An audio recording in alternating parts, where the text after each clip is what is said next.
तेव्हा 15 ऑगस्ट झाला आणि माझ्या मनात लहानपणीच्या खूप आठवणी जाग्या झाल्या.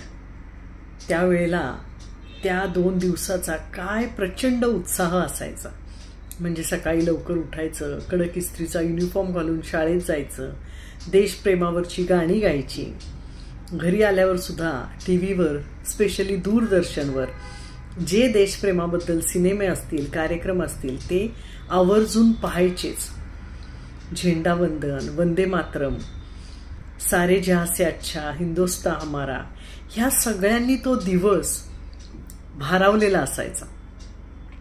आई सुद्धा त्या दिवशी अगदी एखाद्या सणाप्रमाणे स्वयंपाक बनवायची आणि पक्वान्न मात्र असायचं ते जिलेबी. साताऱ्यात कुणाच्याही घरी जा, 15 ऑगस्ट आणि 26 जानेवारी दिवशी तुम्हाला एकच पक्वान्न मिळणार, ते म्हणजे जिलेबी.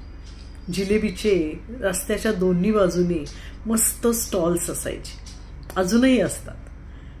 15 ऑगस्ट, 26 जानेवारी आणि जिलेबी हे समीकरण माझ्या आयुष्यात होतं ते लग्न होऊन मुंबईला आल्यावरच बदललं. अजूनही या 2 दिवशी मला आवर्जून आठवण येते ती माझी शाळा, झेंडावंदन आणि जिलेबीची.